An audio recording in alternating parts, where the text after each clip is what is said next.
You know, it's amazing what the passage of time could do. Because back in the day, the series finale of Roseanne was considered one of, if not the worst finale to a beloved series. And today, well, it's not even necessarily considered a finale anymore. As the original series ended its run in 1996, it was later retconned and revived 22 years later for 9 more episodes, only to then get rid of the lead for reasons, and continue on for 7 more seasons under a different name. So whether this is or isn't a finale in the grand scheme of things, it's just questionable, that's all.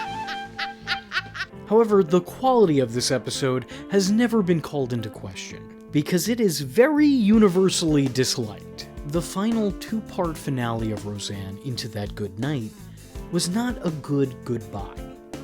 Darlene and David move back into the Connor household following the birth of their daughter, while the family fawns over the latest addition. This episode isn't particularly funny, and it's not really all that memorable. At least not until the last couple minutes of it, but we'll get into that. But I will say there's definitely some wholesome moments shared between the family and their last moments together on screen.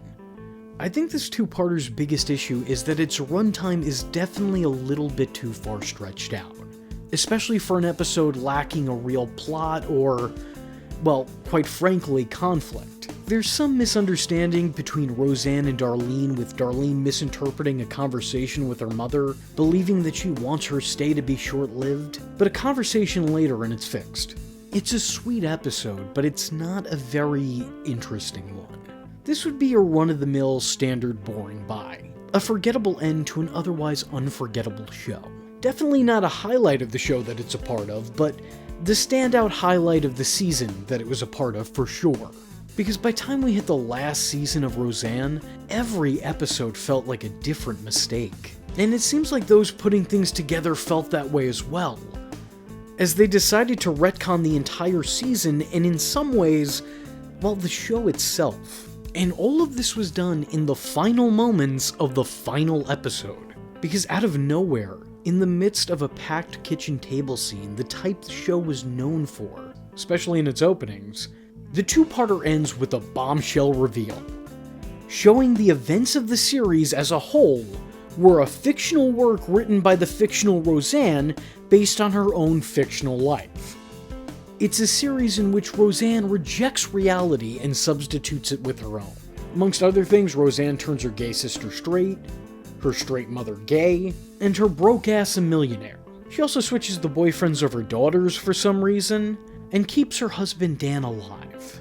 Because, as it turns out, much like in The Sixth Sense, he's been dead this whole time.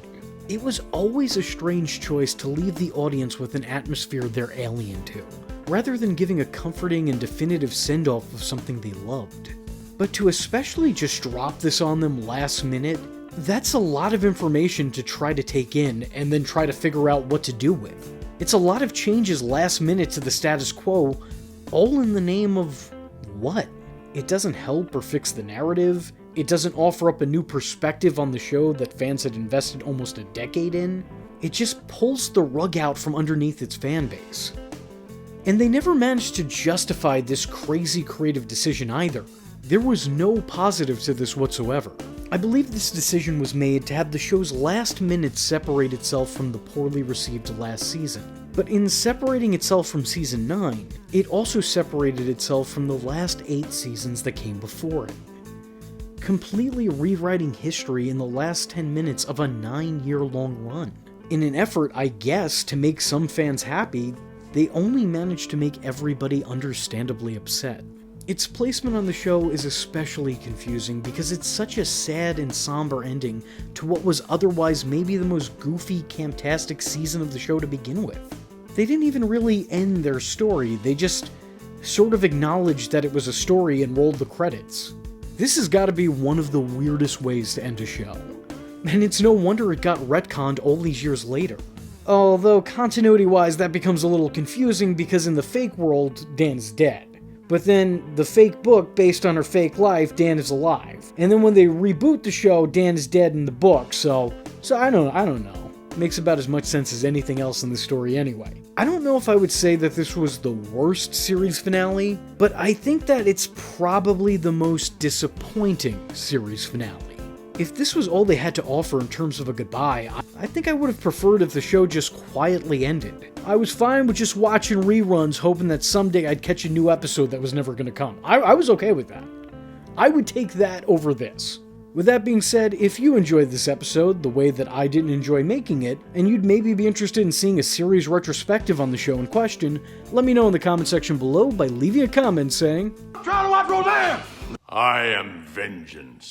I am the night, and that was V Infuso. Just remember, if you're not tuning in, then you're missing out. So, if you like the words that came out of his mouth hole, and you too would like to become a V-generate, don't forget to like and subscribe. Thanks for watching, nerds! And if you're not joining the fun, you're in for one bad day. And you know what they say about having one bad day?